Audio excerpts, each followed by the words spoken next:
Forex ട്രേഡ്സിൻ്റെ പുതിയ വീഡിയോയിലേക്ക് സ്വാഗതം. ICT trading plan development chapter 2 ആണ് ഈ വീഡിയോ. ഓൾറെഡി ഈ സീരീസിൽ ഇത് മൂന്നാമത്തെ വീഡിയോ ആണ്.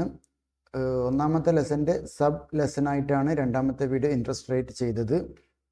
അപ്പോൾ ഇതാണ് ആക്ച്വലി രണ്ടാമത്തെ ലെസൺ, ചാപ്റ്റർ 2 വീഡിയോ ഇതാണ്. അപ്പോൾ ഈ വീഡിയോ ആണ് നിങ്ങൾ ആദ്യമായിട്ട് കാണുന്നതെങ്കിൽ ഈ സീരീസിലെ ആദ്യത്തെ 2 വീഡിയോയും കൂടി കാണാൻ ശ്രമിക്കുക. അതിനുശേഷം ഇതിൽ കാണുന്നതായിരിക്കും ബെറ്റർ. അപ്പോൾ നിങ്ങൾക്ക് കറക്റ്റ് ഫോളോ ചെയ്യാൻ വേണ്ടി പറ്റും. ഓക്കെ, അപ്പോൾ ഈ വീഡിയോയിൽ പ്രധാനമായും പറയുന്നത് market profiling and smart money കോൺസെപ്റ്റിനെ കുറിച്ചാണ്. അത് എന്താണ് മാർക്കറ്റ് പ്രൊഫൈലിംഗ് എന്നാൽ എന്ത്? നമ്മൾ ട്രേഡ് എടുക്കുന്നതിന് മുമ്പ് മാർക്കറ്റിൻ്റെ നിലവിലെ എൻവയോൺമെൻറ്റ് കൃത്യമായി തിരിച്ചറിയുന്ന രീതിയാണിത്. പ്രൈസ് ആക്ഷൻ്റെ ഏത് ഫേസിലാണെന്ന് അറിയാതെ എൻട്രി എടുത്താൽ ലോസ് ഉണ്ടാകാനുള്ള സാധ്യത കൂടുതലാണ്.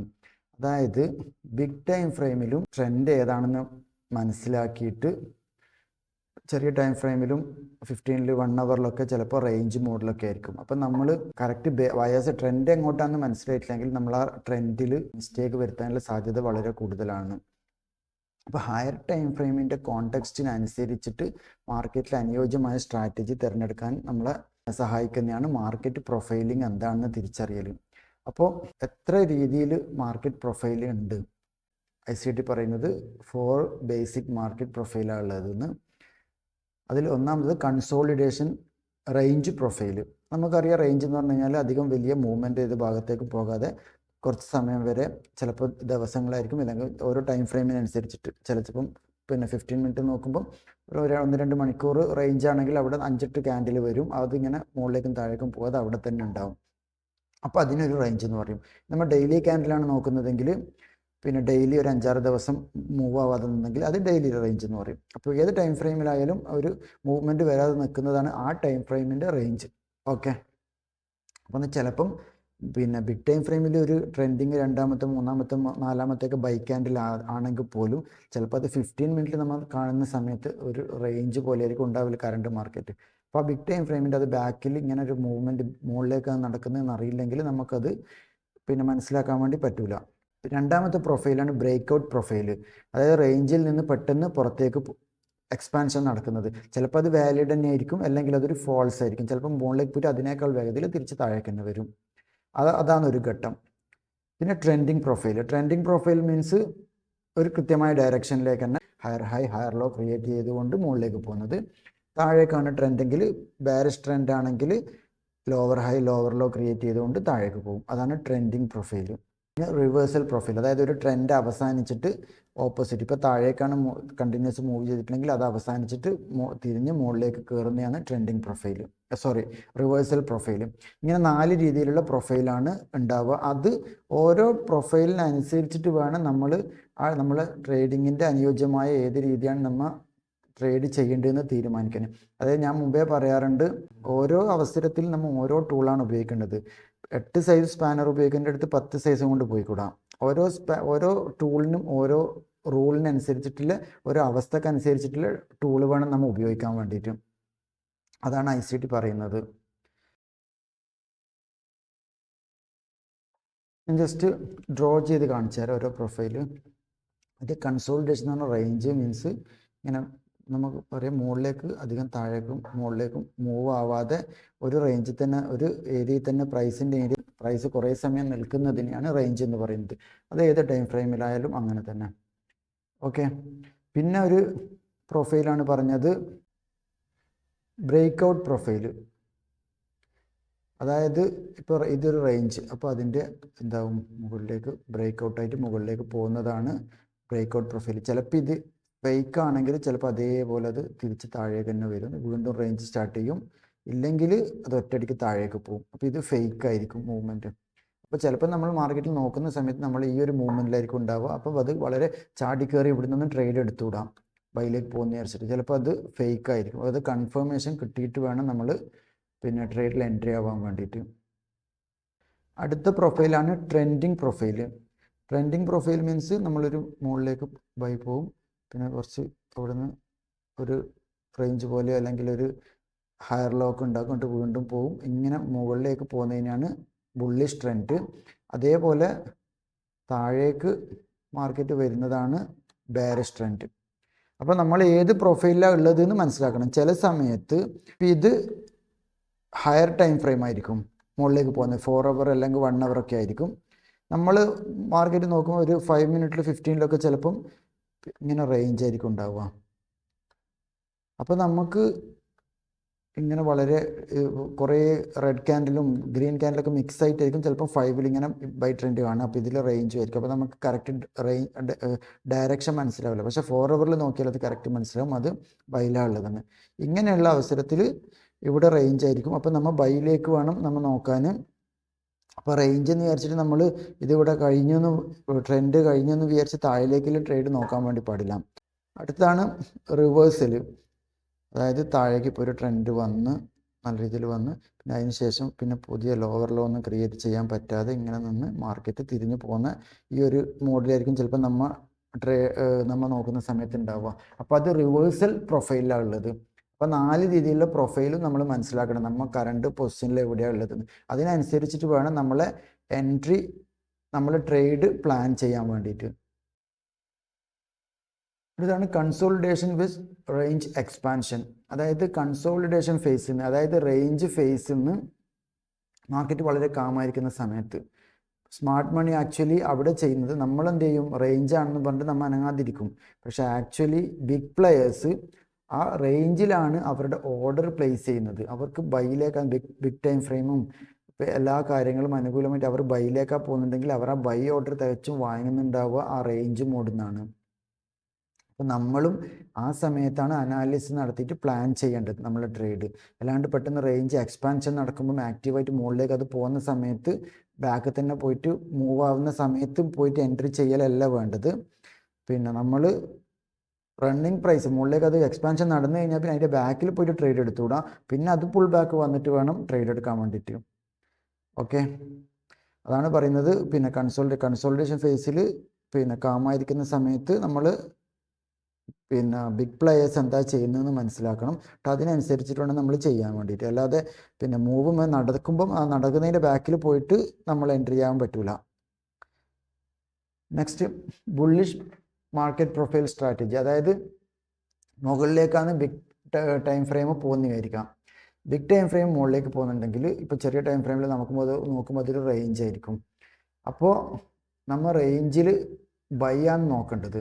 അപ്പോൾ റേഞ്ചിൽ ബൈ എങ്ങനെ നോക്കുക, ഡിസ്കൗണ്ട് ലെവലിൽ അല്ലെങ്കിൽ ലോവർ റേഞ്ച് ഹൈ സപ്പോർട്ടിലാണ് ബൈ ചെയ്യേണ്ടത്. അല്ലാണ്ട് ആ റേഞ്ചിൻ്റെ മുകൾ ഭാഗത്തല്ല നമ്മൾ ട്രേഡ് എൻട്രി ചെയ്യേണ്ടത്. ബൈ എൻട്രി നമ്മൾ എൻട്രി ചെയ്യേണ്ടത് ആ റേഞ്ചിൻ്റെ മാക്സിമം താഴെ, ഏറ്റവും താഴെ കിട്ടുന്ന ഭാഗത്ത് നോക്കിയിട്ടാണ് നമ്മൾ എൻട്രി. ഒന്നുകിൽ ആ റേഞ്ചിൻ്റെ മൊത്തത്തിലൊരു ഇത് പിന്നെ ഹൈയും ലോവും മാർക്ക് ചെയ്തിട്ട് അതിൻ്റെ 50% താഴെ, അതായത് ഡിസ്കൗണ്ട് ഏരിയയിലായിരിക്കണം നമ്മൾ ട്രേഡ് എൻട്രി ആവേണ്ടത്. ഇല്ലെങ്കിൽ നമ്മൾ എൻട്രി ചെയ്യേണ്ടത് ടേർട്ടിൽ സൂപ്പ് ബൈ സെറ്റപ്പുകൾ. അതായത് ടേർട്ടിൽ സൂപ്പ് ബൈ സെറ്റപ്പ് എന്ന് പറഞ്ഞു കഴിഞ്ഞാൽ ഞാൻ ജസ്റ്റ് ചെറുതായിട്ട് പറഞ്ഞുതരാം. പിന്നെ ജസ്റ്റ് ഞാൻ ഡ്രോ ചെയ്ത് കാണിച്ചു തരാം. Entry trigger down candles, red candles ഉണ്ടാകുമ്പോഴാണ് സ്മാർട്ട് മണി ബൺ ചെയ്യുന്നത്. അത് പറഞ്ഞത് റേഞ്ചിൽ നമ്മൾ മുകളിലേക്ക് പോകുന്ന ഗ്രീൻ ക്യാൻഡിലിൻ്റെ ബാക്ക് പോയിട്ട് എല്ലാം ട്രേഡ് എൻട്രി എടുക്കേണ്ടത്. ആ റേഞ്ചിൽ താഴേക്ക് വരുന്ന സമയത്ത് ആ റെഡ് ക്യാൻഡിലിനാണ് നമ്മൾ എൻട്രി എടുക്കേണ്ടതെന്നാണ് പറയുന്നത്. അതുപോലെ ടേർട്ടിൽ സൂപ്പ് ബൈ സെറ്റപ്പുകൾ ഉപയോഗിക്കുക. ടേർട്ടിൽ സൂപ്പ് ബൈ സെറ്റപ്പ് എന്താണെന്ന് പറഞ്ഞുതരാം. അതായത് ഇപ്പോൾ ഒരു റേഞ്ചിൽ ഇങ്ങനെ ഇവിടെ ഇങ്ങനെ കൺസോളിഡേഷൻ നടക്കുന്നു. അപ്പം ബിഗ് പ്ലേയേഴ്സ് ഓൾറെഡി ബൈ ആണ് ചെയ്യേണ്ടതെന്നല്ല നമുക്കറിയാം. പിന്നെ ഹയർ ടൈം ഫ്രെയിം മുകളിലേക്കാണ് ഉള്ളത്. നമ്മൾ നോക്കുന്ന ടൈം ഫ്രെയിമിൽ ഇങ്ങനെ റേഞ്ചാണ്, നമുക്കിതൊക്കെ അറിയാം. അപ്പോൾ നമ്മൾ ബൈ ചെയ്യേണ്ടത് ഈ റേഞ്ചിൽ നിന്ന് ഒരു പ്രാവശ്യം എന്ത് ചെയ്യും, പ്രൈസ് ഇങ്ങനെ താഴേക്ക് പോകും. താഴേക്ക് പോയിട്ട് മുകളിലേക്ക് വരുമ്പോഴാണ് നമ്മൾ പിന്നെ ട്രേഡ് എൻട്രി ചെയ്യേണ്ടത്. ഇതിൻ്റെ ലിക്വിഡിറ്റി, റേഞ്ചിൻ്റെ ലിക്വിഡിറ്റി എടുത്തിട്ട് തിരിയുമ്പോൾ അതിനെയാണ് ടേർട്ടിൽ സോപ്പ് എന്ന് പറയാം. അപ്പോൾ ഈ റേഞ്ചിൽ നിന്ന് താഴേക്ക് എടുത്തിട്ട് മുകളിലേക്ക് തിരിയുമ്പോൾ നോക്കേണ്ടത് ഈ താഴേക്ക് തിരിയാൻ വേണ്ടിയിട്ട്. ഇപ്പോൾ ഇത് നമ്മൾ ഈവൻ 15ലാണ് അല്ലെങ്കിൽ 1 അവറിലാണ് ഇങ്ങനെ ഒരു റേഞ്ച് കാണുന്നെങ്കിൽ ചിലപ്പം 5 മിനിറ്റിലോ ഇങ്ങനൊരു താഴേക്കൊരു ഫേക്കായിട്ട് മൂവ്മെൻറ്റ് നടന്നു കഴിഞ്ഞാൽ നമുക്ക് എന്ത് ചെയ്യാം, 5ലോ 15ലോ നോക്കിയിട്ട് അവസാനത്തെ ബ്രേക്കർ ബ്ലോക്ക്, ഓർഡർ താഴേക്ക് പോകുമ്പോൾ അത് ഓർഡർ ബ്ലോക്ക്, അതിനെ ബ്രേക്ക് ചെയ്ത് കഴിഞ്ഞാൽ അത് ബ്രേക്കർ ബ്ലോക്കായി. അപ്പോൾ ബ്രേക്കർ ബ്ലോക്കിന് മുകളിലേക്ക് ബോഡി ക്ലോസ് ഒക്കെ ചെയ്ത് കഴിഞ്ഞാൽ പിന്നെ അതിലേക്കൊരു പുൾ ബാക്ക് വന്നു കഴിഞ്ഞാൽ അങ്ങനെ അവിടുന്ന് എൻട്രി, ഇവിടെ ആയിരിക്കണം നമ്മൾ എൻട്രി. അപ്പോൾ നമ്മൾ എന്ത് ചെയ്തു, ബിഗ് പ്ലേയേഴ്സിൻ്റെ കൂടെ തന്നെയായി. ഒന്ന് ഇയർ ഇത് അപ്ലൈ ചെയ്യുക, പിന്നെ ഒന്ന് പറയുന്നത് അഥവാ ഈ മൂവ്മെൻറ്റ് നടന്ന് പോയി എന്ന് വിചാരിക്കുക. അങ്ങനെ പോയി കഴിഞ്ഞാൽ നമ്മൾ ഇവിടുന്ന് പോയിട്ട് ചാടി എൻട്രി അടിക്കാൻ വേണ്ടി പാടില്ല. ഈ സാധനം ഇവിടുന്ന് ഇവിടം വരെ നമ്മൾ ഫിബൊനാച്ചി വെച്ചിട്ട് മാർക്ക് ചെയ്യും. ഇത് താഴെ, ഇത് രണ്ടാമതും ഇത് എന്ത് ചെയ്യണം, മാർക്കറ്റ് താഴേക്ക് വന്നിട്ട് 50 താഴേക്ക് വന്ന് 25 അല്ലെങ്കിൽ ഒരു ഫിബൊനാച്ചി റൂളിലാണെങ്കിൽ 72, 69 അങ്ങനെയൊക്കെയുള്ള മാർക്ക് ഉണ്ടാകും. ആ റേഞ്ചിലേക്ക് പ്രൈസ് തിരിച്ചെത്തിയാലാണ് നമ്മൾ വീണ്ടും എൻട്രി ചെയ്യേണ്ടത്. അല്ലാണ്ട് പോകുന്ന പോക്ക് തന്നെ എൻട്രി ചെയ്തുകൂടാ ഒരിക്കലും. അതാണ് പറഞ്ഞത്, ഒന്നുകിൽ ടേർട്ടിൽ സൂപ്പ് എൻട്രി പോയിന്റ് ഉപയോഗിച്ചിട്ട് എൻട്രി ചെയ്യണം, ഇല്ലെങ്കിൽ ഇതുപോലത്തെ പോയിന്റ് വെച്ചിട്ട് വേണം എൻട്രി ചെയ്യാൻ വേണ്ടിയിട്ട്. അല്ലാണ്ട് നമ്മൾ ഈ റേഞ്ച് കണ്ടു കഴിഞ്ഞാൽ അവിടെ ഒന്നും ചെയ്യാതിരിക്കുകയോ റേഞ്ചിൽ നിന്ന് എക്സ്പാൻഷൻ നടന്ന് പോകുന്ന സമയത്ത് ചാടിക്കയറി ചെയ്യുകയോ അല്ല ചെയ്യേണ്ടത്. ഈ റേഞ്ച് നടക്കുമ്പം അത് മുകളിലേക്ക് പോകാനുള്ള റേഞ്ചാണെന്ന് മനസ്സിലാക്കിയിട്ട് ആ ലിക്വിഡിറ്റി എടുത്ത് മുകളിലേക്ക് തിരിയുമ്പം ഇത് കറക്റ്റ് മാർക്കറ്റ് സ്ട്രക്ചർ ഷിഫ്റ്റൊക്കെ ചെറിയ ടൈം ഫ്രെയിമിൽ നടക്കണം. അതിനെക്കുറിച്ചൊക്കെ പിന്നീട് വരും ഈ സീരീസിൽ. അപ്പോൾ ജസ്റ്റ് പോയിന്റുകളൊക്കെ നിങ്ങൾ എഴുതി വെച്ചാൽ മതി. അപ്പോൾ അതിൻ്റെ എക്സ്പാൻഷനായിട്ടുള്ള ഓരോ വീഡിയോസ് വരുമ്പോൾ അതിൽ പറയും. പിന്നെ അതുകൂടാതെ ഇതിൻ്റെ കണ്ടിന്യൂസ് ആയിട്ട് ഒരുപാട് സീരീസ് ഉണ്ട് ചെയ്യാൻ വേണ്ടിയിട്ട് ICT തന്നെ. ജസ്റ്റ് ട്രേഡിംഗ് പ്ലാൻ സീരീസിൽ നമ്മൾ തുടങ്ങിയതേ ഉള്ളൂ. ഓരോരോ വീഡിയോസ് കഴിയുമ്പോൾ കൂടുതൽ എന്താണ് ഈ പറയുന്ന കാര്യങ്ങളൊക്കെ മനസ്സിലാവും.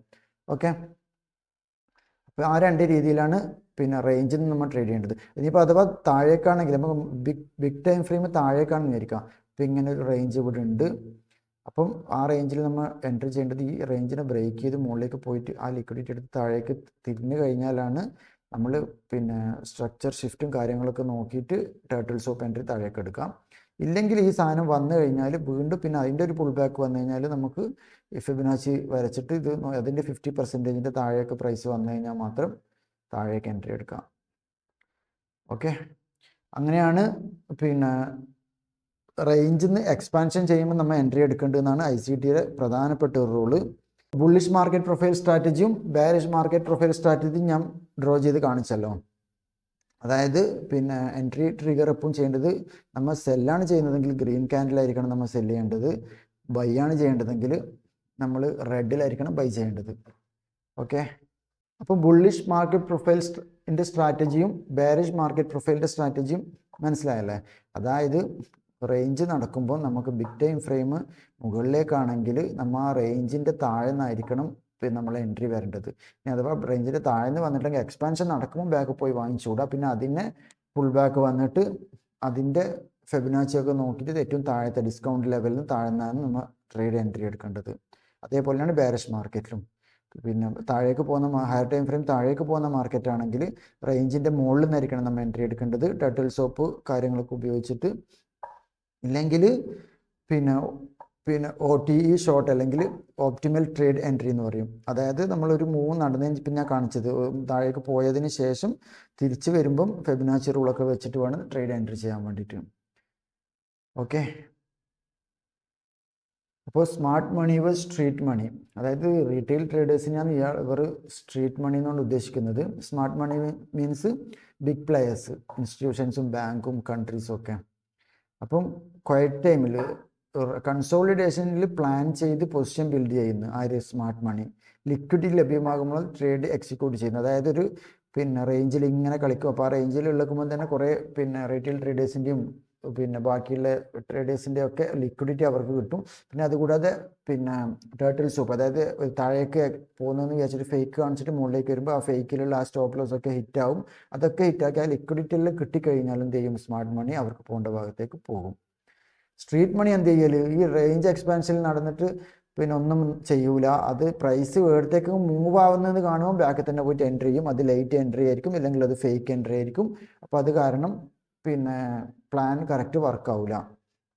അപ്പോൾ സ്റ്റുഡൻറ്റ് ചെയ്യേണ്ട എന്താണെന്ന് വെച്ച് കഴിഞ്ഞാൽ നിങ്ങൾക്കുള്ള നമ്മളെ പഠിക്കുന്ന ആൾക്കാർക്കുള്ള റൂൾ എന്താണെന്ന് ICT പറയുന്നത് വെച്ച് കഴിഞ്ഞാൽ പ്രൈസ് മിസ്സായാൽ ചേസ് ചെയ്യരുത്. ശാന്തമായിട്ട് അടുത്ത കൺസോളിഡേഷൻ ആൻഡ് സെറ്റപ്പിനായി കാത്തിരിക്കുക. പിന്നെ പാർഷ്യൽ പ്രോഫിറ്റ് ബുക്കിംഗ് റൂളുണ്ട്. അതായത് നമ്മളിപ്പോൾ എൻട്രി ചെയ്ത് നമ്മളിപ്പോൾ പറഞ്ഞ് ഒരു മുകളിലേക്ക് പോകുന്നുണ്ടെങ്കിൽ റേഞ്ചിൻ്റെ താഴെ നിന്നാണ് നമ്മൾ എൻട്രി എടുക്കേണ്ടത്. അപ്പോൾ ആ താഴെ നമ്മൾ എൻട്രി എടുത്തു കഴിഞ്ഞാൽ ഏറ്റവും റീസെൻ്റ് ആയിട്ടുള്ളൊരു സ്വിങ് ഹൈ, ഒന്നെങ്കിൽ റേഞ്ചിൻ്റെ ഹൈ തന്നെ, ഇല്ലെങ്കിൽ അതിൻ്റെ മുകളിൽ വേറെ സ്വിങ് ഹൈ ഉണ്ടെങ്കിൽ അവിടെ എത്തുമ്പോൾ തന്നെ റീടെസ്റ്റ് ചെയ്യുന്നതെല്ലാം കാണുന്നതിന് അപ്പം തന്നെ എന്ത് ചെയ്യുക, നമ്മൾ 70% ഒക്കെ പ്രോഫിറ്റ് ബുക്ക് ചെയ്യുക. എന്നിട്ട് 30% എന്ത് ചെയ്യുക, നമ്മൾ സ്റ്റോപ്പ് ലോസ് ബ്രേക്ക് ഈവനിലേക്ക് വെക്കുക. എന്നിട്ട് 30% റൺ ചെയ്യാൻ വിടുക. കാരണം അത് ബുള്ളിഷാണല്ലോ, ഹയർ ടൈം ഫ്രെയിം. അപ്പോൾ അത് ബുള്ളിഷാണെങ്കിൽ അത് ബ്രേക്ക് ചെയ്തിട്ട് മുകളിലേക്ക് പോയെങ്കിൽ അത് റൺ ചെയ്യുക. ലോങ് റൺ വരെ മാർക്കറ്റ് റിവേഴ്സൽ വരെ നമുക്കത് ഹോൾഡ് ചെയ്യുക. അപ്പോൾ നമുക്കതൊരു വലിയൊരു പ്രോഫിറ്റിലേക്ക് എത്തും. അഥവാ ഇനി അത് തിരിഞ്ഞ് പോയി കഴിഞ്ഞാൽ നമുക്ക് 70% പ്രോഫിറ്റ് കിട്ടിയിട്ടുണ്ടല്ലോ. അപ്പോൾ നമുക്ക് നമ്മൾ മെൻ്റലി അത് എഫക്റ്റ് ചെയ്യൂല. ഓക്കെ, ബാക്കി 30% സ്റ്റോപ്പ് ലോസ് ബ്രേക്ക് ഈവനിൽ വെച്ച് റണ്ണറായി നിലനിർത്താം. അക്കൗണ്ട് സൈസ് സുരക്ഷിതമായി വളർത്താനും റിസ്ക് പൂർണ്ണമായും ഒഴിവാക്കാനും ഇത് സഹായിക്കുന്നു. അതുപോലെ പ്രീ ട്രേഡ് ചെക്ക് ലിസ്റ്റ്, നമ്മൾ ട്രേഡ് ചെയ്യുന്നതിന് മുമ്പ് തന്നെ monthly, weekly, daily higher time ഫ്രെയിമുകൾ, ഈവൻ 4 അവർ പോലും 4 അവർ ഹയർ ടൈം ഫ്രെയിം ഒക്കെ ചെക്ക് ചെയ്തിട്ട് അതിൻ്റെ സപ്പോർട്ട് റെസിസ്റ്റൻസ് ഒക്കെ മാർക്ക് ചെയ്ത് വെക്കുക, അതിൻ്റെ പ്രധാനപ്പെട്ട പോയിന്റുകളൊക്കെ. എന്നിട്ട് മാർക്കറ്റ് നിലവിൽ ഏത് പ്രൊഫൈലിലാണെന്ന് ഉറപ്പ് വരുത്തിയതിന് ശേഷം റേഞ്ചിൽ സെറ്റപ്പ് വരുന്നത് വരെ കാത്തിരിക്കുക. എന്നിട്ട് ആക്റ്റീവ് എക്സ്പാൻഷനിൽ പ്രൈസ് ചേസ് ചെയ്തത് നമ്മൾ ആ റേഞ്ച് വന്നു കഴിഞ്ഞാൽ, അതായത് ബിഗ് ടൈം ഫ്രെയിമിൽ നമുക്ക് ഇന്ന ഭാഗത്തേക്കാണെന്നൊക്കെ മനസ്സിലായി, ആ ഒരു ഏരിയയിൽ കറക്റ്റ് മാർക്ക് ചെയ്ത് ആ ഏരിയൻ്റെ അടുത്ത് വന്നിട്ട് നമ്മൾ റേഞ്ച് വന്നു കഴിഞ്ഞാൽ നമ്മൾ ഈ പറഞ്ഞ കണക്കത്തെ ട്രേഡ് എൻട്രി ചെയ്യുക. അപ്പോൾ നമുക്ക് ഈ മന്ത്ലിൻ്റെ support level, weekly, daily time ഫ്രെയിമിൻ്റെ എല്ലാം എവിടെയാണ് നമ്മൾ ഉള്ളത് എന്നുള്ള കറക്റ്റ് ഒരു ഐഡിയ വേണം നമ്മൾ ഏത് സമയത്ത് ട്രേഡ് ചെയ്യുമ്പോഴും. പ്രോപ്പർ റിസ്ക് മാനേജ്മെൻറ്റ്, സൈസ് 70% എടുക്കുക എന്നുള്ള റൂളും ഇത് ട്രേഡ് നമ്മൾ പ്ലാൻ എന്തായാലും അത് ചെയ്യണം, പ്രാക്ടിക്കലായിട്ട് ചെയ്യണം. ഓക്കെ, കൺക്ലൂഷൻ അത് തന്നെയാണ്. Do not force trade, let the profile dictate your setup. അതായത് നമ്മൾ ഒരു ട്രേഡിന് വേണ്ടിയിട്ട് ഫോഴ്സ് ചെയ്തിട്ട് ട്രേഡ് ഉണ്ടാക്കാൻ നിൽക്കണ്ട. ലെറ്റ് ദ പ്രൊഫൈൽ, ആ പ്രൊഫൈൽ നമുക്ക് കാണിച്ചു തരും നിങ്ങളെ സെറ്റപ്പ്, നിങ്ങൾക്ക് ഒരു ട്രേഡ് ചെയ്യാനുള്ള ഓപ്പർച്യൂണിറ്റി വരുന്നുണ്ട്. ആ സെറ്റപ്പ് മനസ്സിലാക്കി കഴിഞ്ഞാൽ ആ സെറ്റപ്പിനനുസരിച്ചിട്ടുള്ള ട്രേഡ് എൻ്റർ ചെയ്യാം. മാർക്കറ്റ് പ്രൊഫൈൽ മനസ്സിലാക്കിയാൽ ഏത് സ്ട്രാറ്റജി എപ്പോൾ ഉപയോഗിക്കണമെന്ന് കൃത്യമായ ധാരണ ലഭിക്കും. ഡിസിപ്ലിൻ ആൻഡ് പേഷ്യൻസ് ആണ് ICT ട്രേഡിംഗ് പ്ലാനിൻ്റെ പ്രധാന വിജയം. ഓക്കെ, അപ്പോൾ ഇനി ഇത് ICT ട്രേഡിംഗ് പ്ലാൻ സീരീസിലെ പ്രൊഫൈലിനെ കുറിച്ചിട്ടുള്ള, മാർക്കറ്റ് പ്രൊഫൈലിനെ കുറിച്ചിട്ടുള്ള വീഡിയോ ആണ്. അപ്പോൾ ഇത് ഇവിടെ ഉണ്ടാകുന്നു. അപ്പോൾ ഇനി ഇത് കണ്ടിന്യൂ വീഡിയോസ് വന്നുകൊണ്ടേയിരിക്കും. അപ്പോൾ ഇത് സബ്സ്ക്രൈബ് ചെയ്തിട്ട് വെയിറ്റ് ചെയ്യുക. അതുപോലെ ഈ വീഡിയോ ആണ് ഇപ്പോൾ ആദ്യമായി കാണുന്നതെങ്കിൽ ഇതിൻ്റെ മുമ്പിൽ ICTയുടേത് 2 വീഡിയോ ഇതിൻ്റെ മുമ്പിലുണ്ട്. ട്രേഡിംഗ് പ്ലാൻ്റെ ഫസ്റ്റ് വീഡിയോ, പിന്നെ അതിൻ്റെ തന്നെ സബ്ബായിട്ടുള്ള ഇൻട്രസ്റ്റ് റേറ്റിൻ്റെ 2ാമത്തെ വീഡിയോ. അത് 2 കണ്ടതിന് ശേഷം ഇത് കാണുക. പിന്നെ അതുകൂടാതെ ഞാൻ മുമ്പ് ചെയ്തിട്ടുള്ള ഒരുപാട് videos, even paid course videos പോലും ഇപ്പോൾ പബ്ലിക് ആക്കിയിട്ടുണ്ട്. അതെൻ്റെ പ്രൊഫൈലിൽ, യൂട്യൂബ് ചാനലിൽ കോഴ്സ് എന്ന് പറഞ്ഞൊരു പ്ലേലിസ്റ്റ് ഉണ്ട്. കോഴ്സ് തന്നെ ക്ലിക്ക് ചെയ്താൽ മതി. ആ പ്ലേലിസ്റ്റ് ഇപ്പോൾ തന്നെ കോഴ്സ് തന്നെ പറഞ്ഞിട്ട് കാണും നിങ്ങൾക്ക്. അതിൽ ക്ലിക്ക് ചെയ്ത് കഴിഞ്ഞാൽ ഒരുപാട് വീഡിയോസ് ഉണ്ട്, അത് കാണുക. പിന്നെ തീരെ കുറച്ചും കൂടി നല്ലോണം ബേസിക് ആയിട്ട് പഠിക്കണമെന്നുണ്ടെങ്കിൽ എൻ്റെ ബേസിക്സ് തന്നെ പറഞ്ഞിട്ട് പ്ലേലിസ്റ്റ് ഉണ്ട്, അതിൽ നോക്കുക. പിന്നെ ട്രേഡിംഗ് വ്യൂവിനെ കുറിച്ച് മനസ്സിലാക്കണമെങ്കിൽ ട്രേഡിംഗ് വ്യൂവിൻ്റെ പ്ലേലിസ്റ്റ് ഉണ്ട്, അതൊക്കെ കാണാൻ വേണ്ടി ശ്രമിക്കുക. Okay, thank you.